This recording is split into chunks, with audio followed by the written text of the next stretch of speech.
உறுப்பினர் வேலு அவர்கள். மாண்புமிகு பேரவைத் தலைவர்களே, இது சம்பந்தமாக நம்முடைய பொதுப்பணித்துறை அமைச்சர்கள் என்னென்ன சட்ட நடவடிக்கை எல்லாம் ஏற்கனவே திராவிட முன்னேற்றங்களும் சரி அதிமுகவும் இது தொடர்பாக என்னென்ன விளக்கங்கள் பெற்றது, என்னெல்லாம் உச்சநீதிமன்றத்தில் எல்லாம் விளக்கமாக எடுத்து சொன்னார்கள். அது இருக்கிற பிரச்சனை என்னன்னா, உச்ச நீதிமன்றத்திற்கு நாம இப்போ நடுவர் தாவாவுக்கு போனோம்னு சொன்னோம்னாக்கா ஏற்கனவே 177.25 அந்த தீர்ப்பு அது எஃபெக்ட் இருக்காது, அது தள்ளுபடி செய்யப்படும் என்ற ஒரு பயத்தை தான் சொல்லிருக்கிறாங்க, வேற ஒன்றும் அல்ல. ஆனால் நேற்று 177.25 அதை பொறுத்த அளவுக்கு என்னன்னா அது பெரிய விளக்கெல்லாம் கொடுத்துட்டாங்க. இது சம்பந்தமாக இப்படி சட்டமன்றத்தில் ஏகமனதாக ஒருமனதாக தீர்மானம் நிறைவேற்றப்பட்டு தமிழ்நாடுலாம் ஒற்றுமையா தான் இருக்கிறாங்க மேகதாதுல என்று நாட்டு மக்களுக்கு செய்தி போயிருக்கிறது.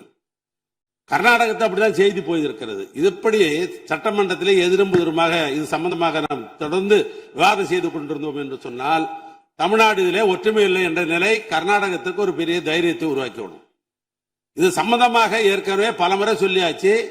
நாங்க இந்த திருத்தம் கொண்டு வருவோர் கூட என்ன சொன்னோம்னாக்கா எங்களுடைய சீனியர் கவுன்சில் வச்சு டெல்லியில இருக்கிற சீனியர் கவுன்சில் எல்லாரையும் வச்சு அலசி பார்த்து இந்த 177.2க்கும் இந்த தீர்ப்புக்கு இதற்கு சம்பந்தம் இல்லை, இந்த மேகதாதுக்கு என்று தனியாக இது கேட்கலாம் நடுவர் மன்றம் என்று சொன்ன அடிப்படையில் தான் இந்த திருத்தத்தை நாங்கள் கொடுத்தோம். இதுல ஏதாவது பிரச்சனை இருக்கும் என்று சொன்னால் இப்ப அரசியல இருக்கிறவர்கள் அவர்கள் உயர்நீதிமன்ற நீதிபதிகள் அழைத்து இது பேசி நான் கொடுத்த திருத்தம் முறையாக தான் இருக்கிறதா என்பதெல்லாம் பார்த்து கூட அது முடிவு செய்யலாம். உங்களோட அறையில கூட முடிவு செய்யலாம், அல்லது முதலமைச்சருடைய அறையிலே முடிவு செய்யலாம், அல்லது நீர்வளத்துறை அமைச்சருடைய அறையிலும் இதை பற்றி பேசி முடிவெடுக்கலாம். ஆனால் மாமன்றத்தில் இப்படி விவாதம் செய்வதன் மூலமாக ஒற்றுமை என்ற நிலைமை ஏற்பட்டுவிடும். அதனால மீண்டும் சொல்றேன், நாங்க உச்ச நீதிமன்றத்தினுடைய நீதிபதிலாம் என்ன தொடர்ந்து ஆட்சியில் இருந்து இது சம்பந்தமாக நாங்கள் பல தாவாக்களை பல வழக்கறிஞர்களை அலசி பார்த்து ஆய்வு செய்துதான் இந்த திருத்தத்தை நாங்கள் கொடுத்திருக்கிறோம். ஆனால் திருத்தம் என்பது ஏற்புடையதுதான். இந்த திருத்தத்தின் மூலமாக பழைய நீதிமன்றத்தில் வழங்கப்பட்ட காவிரி இந்த டிஸ்ட்ரிபியூஷன் இருக்கிற பிரச்சனை இதுல எந்த காரணத்தை கொண்டும் தடைபடாது, அந்த தண்ணீர் வரதான் செய்யும். மாண்புமிகு பொதுப்பணித்துறை அமைச்சர் அவர்கள். மாண்புமிகு பேரவைத் தலைவர் அவர்களே, அவங்க முடிக்கட்டும், முடிச்ச அப்புறம் நீங்க திருப்பி பேசுங்க. இல்ல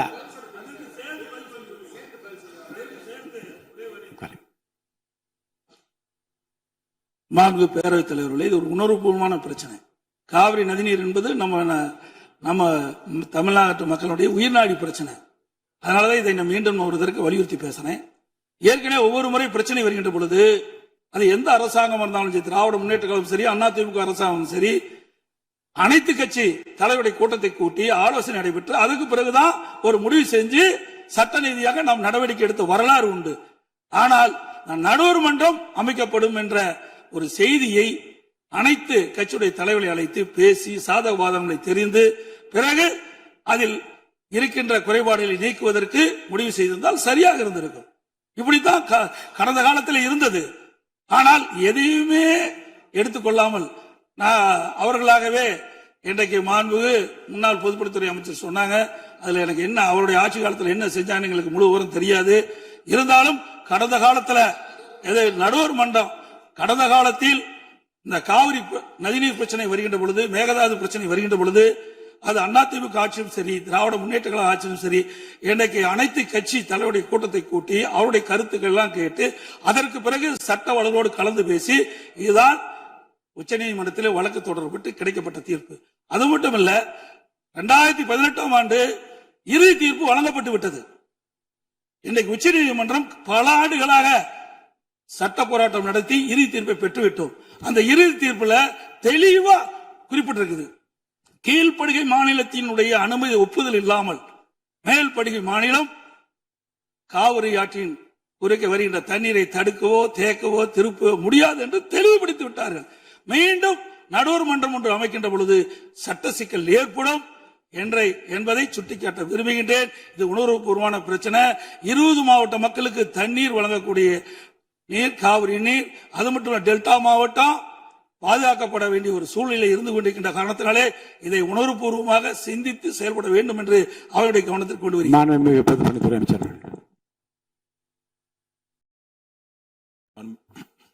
மாண்புமிகு பேரவைத் தலைவர் அவர்களே, மூத்த உறுப்பினர், அதிமுகவின் சட்டமன்ற குழு தலைவர், அவர்களுடைய உணர்வுகளுக்கு மட்டும் நாங்கள் பதில் சொல்லவில்லை. இது ஒட்டுமொத்த தமிழ்நாட்டுடைய உணர்வு, ஒட்டுமொத்த விவசாயிகளுடைய உணர்வு. இங்கு திமுக, அதிமுக, டிவிகே, தமிழக வெற்றிக் கழகம் என்ற கருத்து வேறுபாடுகள் கிடையாது. மாண்புமிகு திமுகவோட உறுப்பினர் திரு வேலு அவர்கள் சொல்வது போல கர்நாடக சட்டமன்றத்தில் ஒருமித்த குரலுடன் அவர்கள் தீர்மானத்தை நிறைவேற்றுகிறார்கள். மாண்புமிகு மூத்த உறுப்பினர், அதிமுகவுடைய சட்டமன்ற குழு தலைவர் காலையில் வந்தார். உணர்வுடன் பேசுவதை விட கோபத்துடன் பேசினார். ஒரு வெற்றிக்கு கோபம் முக்கியம் அல்ல, நிதானமும் பொறுமையும், சட்டப்படி வல்லுநர்களுடைய ஸ்ட்ராட்டஜின்னு சொல்லக்கூடிய ஒரு தீர்வு. எங்களுடைய முதலமைச்சர் ஒவ்வொரு நொடியும் மேகதாது அணை விஷயமாக கடந்த 40 வருடங்களாக எந்த சட்டமன்ற குழுக்கள் இருந்ததோ உங்களுக்கெல்லாம் தெரியும். முன்னாள் முதல்வராக இருந்த அவருக்கு தெரியும். திரு உமாபதி அவர்களாக இருக்கட்டும், முக்கியமான சீனியர்ஸ் சொல்லக்கூடிய உச்சநீதிமன்றத்தில் இருக்கக்கூடிய சிங்வி அவர்களாக இருக்கட்டும், முகுல் ரோத்தனி அவர்களாக இருக்கட்டும், இந்த பிரச்சனையை சட்ட ரீதியாக எப்படி அணுகணும்னு ஒரு மிகப்பெரிய விவாதம் நடந்தது. இததான் மூத்த உறுப்பினர் அவையை புறக்கணித்து வெளியில் சொல்லும் பொழுது பாட்டாளி மக்கள் கட்சியுடைய உறுப்பினர்களும் சரி, இந்திய கம்யூனிஸ்ட் கட்சிகளுடைய உறுப்பினர்களும் நீங்கள் எழுப்பிய கேள்வியை எல்லா கேள்விகளுக்கும் நாங்கள் பதிலளித்தோம். எங்களுடைய தலைவர் ஜனநாயக பூர்வமானவர். 75 வருடங்களில் இல்லாத ஒரு மிகப்பெரிய சாதனை இன்று நிகழ்ந்து கொண்டிருக்கிறது. அது என்ன சாதனைனா, சட்டமன்றம் நேரலையில் ஒளிபரப்பாயிட்டு இருக்கு. அவருக்காக இது எந்த ஆட்சியிலும் செய்யவில்லை. அவருக்காக மீண்டும் ஒரு சுருக்கமாக பதிவு செய்கிறோம்.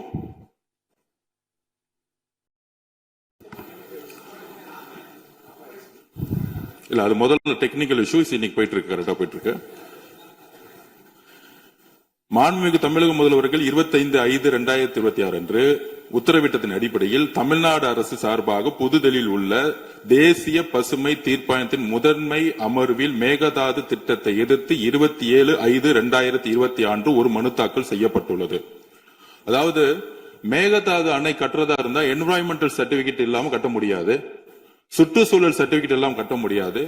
உடனடியாக சட்ட ரீதியாக தேசிய பசுமை தீர்ப்பாயத்தின் முதன்மை அமர்வில் மேகதாது திட்டத்தை எதிர்த்து 27/5/2026 மனு தாக்கல் செய்யப்பட்டு விட்டது. இதை நீங்கள் இல்ல, அது முதல்ல டெக்னிக்கல் இஷ்யூஸ் இன்னைக்கு போயிட்டு இருக்கு, கரெக்டா போயிட்டு இருக்கு. மாண்புமிகு தமிழக முதல்வர்கள் 25/5/2026 அன்று உத்தரவிட்டத்தின் அடிப்படையில் தமிழ்நாடு அரசு சார்பாக புதுதில்லியில் உள்ள தேசிய பசுமை தீர்ப்பாயத்தின் முதன்மை அமர்வில் மேகதாது திட்டத்தை எதிர்த்து 27/5/2026 ஒரு மனு தாக்கல் செய்யப்பட்டுள்ளது. அதாவது மேகதாது அணை கட்டுறதா இருந்தா என்விரான்மெண்டல் சர்டிபிகேட் இல்லாம கட்ட முடியாது, சுற்றுச்சூழல் சர்டிபிகேட் எல்லாம் கட்ட முடியாது. உடனடியாக சட்ட ரீதியாக தேசிய பசுமை தீர்ப்பாயத்தின் முதன்மை அமர்வில் மேகதாது திட்டத்தை எதிர்த்து 27/5/2026 மனு தாக்கல் செய்யப்பட்டு விட்டது. இதை நீங்கள் அவையில் இல்லாத போது எங்களுடைய நீர்வளத்துறை அமைச்சர் ஒரு நீண்ட அறிக்கையை இந்த அவையில் முன்பு கொடுத்தார்கள். 2018 உச்ச நீதிமன்ற தீர்ப்பு நம்மளுடைய விவாதம் எப்படி இருந்துச்சுன்னா, 2 மாநிலங்களும் மட்டுமல்ல, அது கேரளாவும் இருக்கட்டும், பாண்டிச்சேரியா இருக்கட்டும், அனைத்து மாநிலங்களுக்கும் நதி நீரை எப்படி பகிர்ந்து கொடுக்கப்பட வேண்டும் அப்படிங்கிறது தான் ஒரு கேஸ். அதுல விவசாயத்தில் இருக்கக்கூடிய விவசாயிகளுக்கு தண்ணீருடைய பகிர்வை பற்றியது. இது ஒரு ஆட்சியுடைய வெற்றி இல்ல. அனைத்து ஆட்சியில் எந்த ஆட்சியாக வந்தாலும், அது திமுகவா இருந்தாலும் அதிமுக வந்தாலும் தமிழக வெற்றி கழகம் இருந்தாலும் காவேரி பிரச்சனை பொறுத்த வரைக்கும் எல்லோரும் ஒரே நிலைப்பாடுல இருந்தோம். சட்ட வல்லுநர்கள் அதே குழுக்கள் தான் இருந்தாங்க, இப்பயும் அதே குழுக்கள் தான் இருந்தாங்க. திரு உமாபதி அவர்களும் நீங்கள் நீண்ட நேரம் விவாதிச்சிருப்பீங்க, நீங்கள் முதல்வராக இருந்த பொழுது. அதைதான் திமுக திரு மு க ஸ்டாலின் அவர்கள் முதலமைச்சர் இருக்கும்போது அவரோடு ஒரு விவாதம் பண்ணியிருப்பாங்க. அதே வழியில்தான் எங்களுடைய மாண்புமிகு முதலமைச்சர் அவர்கள் ஒரு மிகப்பெரிய நீண்ட விவாதம் சட்ட வல்லுநர்களுடன் நடத்திய பொழுது விவசாயிகளும் பொதுமக்களும் இருக்கக்கூடிய சட்டமன்ற உறுப்பினர்களுக்கும் ஒரு சிறு விளக்கம். 2018க்கு முன்பு இருந்த கேஸ் வேறு, 2018க்கு பின்பு கர்நாடகாவுடைய லீகல் ஸ்ட்ராட்டஜிங்கிறது வேறு. உச்சநீதிமன்றம் வெற்றி பெற்ற பிறகு மேகதாது அணை கட்டணும்னு சொல்லிட்டு ஒரு தீர்மானத்தை கொண்டு வராங்க கர்நாடக அரசு. அந்த தீர்மானத்தில் என்ன சொல்றாங்கன்னா, அந்த 67 டிஎம்சி தண்ணீர் எதுக்கு வேணும்னு சொல்றாங்கன்னா,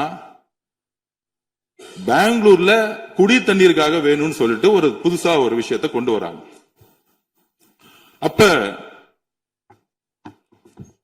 மத்திய நீர்வள ஆணையத்துக்கிட்ட டீடைல் ப்ராஜெக்ட் ரிப்போர்ட்டை கொடுக்கறாங்க. இந்த ப்ராஜெக்ட் மத்திய நீர்வள ஆணையம் கொடுக்க சொல்றது மிகப்பெரிய தவறு, உச்ச நீதிமன்றத்துக்கு எதிரானது. உடனடியாக 2026 மார்ச் மாதம் திராவிட முன்னேற்ற கழக அரசு இதற்கு எதிராக மத்திய நீர்வள ஆணையத்திடம் குரல் கொடுக்கிறாங்க. மாண்புமிகு மூத்த உறுப்பினர் தெரியாதுன்னு சொல்லியிருக்கீங்க, அதை நாங்கள் பதிவு பண்ணிக்கிறோம். மார்ச் மாதம் திராவிட முன்னேற்ற கழக அரசுல என்ன செஞ்சாங்கிறது நாங்கள் மூத்த உறுப்பினர் முன்னாள் முதலமைச்சராக இருக்கும்போது அவையில் நீண்ட விவாதம் நடந்தாலும் நீங்கள் அவையில் இல்லாதனால திருப்பி உங்கள்கிட்ட நாங்கள் பதிவு பண்றோம். என்னால் நமக்குள்ள இப்ப கோபம் முக்கியம் இல்ல, ஒரு மனதாக இந்த தீர்மானத்தை நிறைவேற்றும். இதற்கு பிறகும் சந்தேகம் இருந்தால் எங்களுடைய முதலமைச்சரும் சரி நாங்களும் சரி அவைக்கு முடிந்த பிறகு சட்ட ரீதியாக உங்களோட விளக்குறதுக்கு நாங்கள் காத்துக்கிட்டு இருக்கோம். அதுல மத்திய நீர்வள ஆணையத்தை எடுத்த முடிவு தவறு. முதல் டீடைல் ப்ராஜெக்ட் ரிப்போர்ட்டே கேட்க கூடாது. ஆனால் கர்நாடகாவிடம் மேகதாது அணை கட்டதுக்கான டீடைல் ப்ராஜெக்ட் ரிப்போர்ட்டை கேட்டாங்க. அதை எதிர்த்து உச்ச நீதிமன்றத்தில் திராவிட முன்னேற்ற கழக அரசு தமிழக அரசு அப்பீல் பண்ணாங்க. அதுல கேஸ் டிஸ்போசல் பண்ணப்பட்டுச்சு 15/4 அன்று. உடனடியாக இதை எப்படி அணுகணும் அப்படின்னா, மத்திய நீர்வள ஆணையம் மீது நமக்கு நம்பிக்கை போயிருச்சு. முதல் டீடைல் ப்ராஜெக்ட் ரிப்போர்ட்டை நம்ம கேட்க கூடாது. அதற்காக தான் உடனடியாக மேகதாது அணை குறித்து புதிய நடுவர் மன்றம் ட்ரிபுனல். அந்த ட்ரிபுனல் எதுக்குன்னா, முன்பு இருந்த ஆணைகளையோ உச்ச நீதிமன்ற தீர்ப்புகளுக்கு நிறைய பாடி முன்னாடி இருந்திருக்கு, நீர்வள சம்பந்தமாக நிறைய கமிஷன் இருந்திருக்கு. அதற்கு மாற்று ஒரு கமிஷன் கிடையாது. அதுதான் இப்போ திருத்தமும் சொல்லணும் நாங்க, நீங்க அவை இல்லாத பொழுது. இந்த ட்ரிபுனல் எதுக்குன்னா, மேகதாது அணையை கட்டணுமா கட்டக்கூடாதா, நம்ம கட்டக்கூடாதுன்னு சொல்றோம், அவங்க கட்டணும்னு சொல்றாங்க. நமக்கு வர வேண்டிய உச்ச நீதிமன்ற திருப்படி நமக்கு வர வேண்டிய தண்ணீரே, இன்றைக்கு மூத்த உறுப்பினர் சொன்னாரு, கம்யூனிஸ்ட் தோழர், விவசாயத்துக்கு தண்ணி இல்ல, இன்னும் காவிரி நீர் விடாமல் விவசாயிகள் இன்னும் தன்னுடைய விளைச்சல் இன்னும் ஆரம்பிக்கல, தன்னுடைய வேலையை ஆரம்பிக்கல சொல்லியிருக்காங்க. சோ அந்த மாதிரி பிரச்சனைகள் நமக்கான உச்சநீதிமன்ற ஆணைகள் இருந்தாலும் நமக்கான தண்ணீரை உச்சநீதிமன்ற திருப்படி தண்ணி கொடுக்கறதுக்கே நம்ம சட்ட போராட்டம் நிகழ்த்திட்டு இருக்கோம் ஒவ்வொரு வருஷமும். அப்படி இருக்கும் பொழுது இந்த அணை குடிநீருக்காக, ட்ரிங்கிங் வாட்டருக்காக பெங்களூருக்காக கட்டப்பட்டால் உச்ச நீதிமன்றம் நமக்கு எந்த பங்கீட கொடுத்திருக்கோம் அது பாதிக்கப்படுங்கிறது இங்க இருக்கக்கூடிய எல்லா உறுப்பினர்கள் எல்லா கட்சிகளுடைய ஒரே முடிவுங்கிறது தான் எங்களுடைய பதிவு. அப்ப லீகல் ஸ்ட்ராட்டஜின்னு சொல்லக்கூடிய 2018க்கு முன்பு ஒரு ஸ்ட்ராட்டஜி எடுத்துக்கும் பொழுது 2018 குறிப்பாக இந்த ஏப்ரல் மாசம் நடந்த நமக்கு இந்த கேஸ் டிஸ்போஸ் பண்ணப்பட்ட பிறகு திருப்பியும் மத்திய நீர்வள ஆணையத்துக்கிட்ட போறதோட ட்ரிபுனல் ஒரு உருவாகும் பொழுது அந்த ட்ரிபுனல் சுப்ரீம் கோர்ட்டோட மானிட்டரிங்ல இருக்கணும். அதே நேரத்தில் என்விரான்மெண்டல் சர்டிபிகேட் கொடுக்க கூடாதுன்னு சொல்லிட்டு நம்ம முறையிட்டு இருக்கோம். சோ இந்த ட்ரிபுனல்ங்கிறது பழைய உச்ச நீதிமன்றத்துடைய தீர்ப்பை கண்காணிக்க கூடியது கிடையாது. மேகதாது அணை கட்டணுமா கட்டக்கூடாதுங்கிறதுக்காக தான் சொன்னது. இதை 40 வருஷமா எந்த சட்ட வல்லுநர்கள் நமக்காக குரல் கொடுத்து இரவும் பகலும் பாராமல் இதை 2018 வெற்றி பெற வைத்தார்களோ அதே சட்ட வல்லுநர்களுடைய ஆலோசனையை வழிகாட்டுதலை மாண்புமிகு முதலமைச்சர் அவர்கள் உள்வாங்கி அதற்கான சரியான திட்டங்களை பதிவு பண்ணிதான் இதுக்கான தீர்மானம் கொண்டு வரும் பொழுது மாண்புமிகு எதிர்க்கட்சி தலைவர் அவர்கள் 2026 மார்ச் மாசம் அரசு எடுத்த முடிவை கூறும் பொழுது இது சட்ட வல்லுநர்கள் ஆலோசனையை இந்த ட்ரிபுனல் அமைக்கணும்னு சொன்னதை உள்வாங்கி உடனே முதலமைச்சர் அவர்கள் நீங்க பார்த்திருப்பீங்க உடனடியா தன்னுடைய அறைக்கு சென்று சட்ட வல்லுநர்களுடன் டெல்லியில் இருக்கக்கூடிய முகுல் ரோத்னி ஆகட்டும், இங்க இருக்கக்கூடிய உமாபதி அவர்களா இருக்கட்டும், இங்க இருக்கக்கூடிய துறை வல்லுநர்களுடைய ஒரு ஷார்ட் டைம்ல ஒரு ஆலோசனை பண்ணி அதை தீர்மானத்துல நம்ம நிறைவேற்றணும். மாண்புமிகு உறுப்பினரும் அந்த தீர்மானத்தில் நிற்கும் பொழுது நீங்களும் அதுக்கு சட்டமன்றம் முழுவதும் தீர்மானம் நிறைவேற்றும். இப்பொழுதும் அதிமுக கூடிய மூத்த உறுப்பினர்கள் முன்னாள் முதலமைச்சருக்கு எங்களுடைய வேண்டுகோள், இந்த சபை முடிந்தவுடனே சட்ட வல்லுநர்கள் உங்களோட எல்லா விதமான விளக்கம் கொடுக்கும் ரெடியா இருக்கும். எங்களுடைய தமிழக அரசுடைய குறிக்கோள் எப்படி கர்நாடகத்துல என்றோரும் சேர்ந்து ஒரு தீர்மானத்தை நிறைவேற்றணுமோ அதே மாதிரி அதிமுகவுடைய மூத்த உறுப்பினர்கள் நீங்கள் இந்த தீர்மானத்தை நிறைவேறிச்சு அதை எந்த விதமான அப்ஜெக்ஷன் இல்லாம உண்மையாக உறுதியாக குறிக்கிறோம். எங்களுடைய முதலமைச்சர் விவசாயிகளுடைய பிரச்சனைகளையும் உரிமைகளையும் எப்பொழுதும் விட்டுக் கொடுக்க மாட்டாருங்கிறதை இந்த அவையில் நாங்கள் பதிவு பண்றோம். காவேரியோடைய பிரச்சனை எங்களுக்கு உயிருக்கு சமமானதுங்கிறதை நாங்கள் பதிவு பண்ணுகிறோம். இதுதான் எங்களுடைய விளக்கம். இதுதான் ஒரு 2 மணி நேரமா டிஸ்கஷன் கம்யூனிஸ்ட் தோழர்கள் பாட்டாளி மக்கள் சொன்னோம். சட்ட வல்லுநருடைய ஆலோசனை உங்களிடம் விளக்குறதுக்கு இந்த அவை முடிஞ்சோம் நாங்கள் தயாராக இருக்கிறோங்கிறத பதிவு பண்ணிக்கிறோம். நன்றி, வணக்கம்.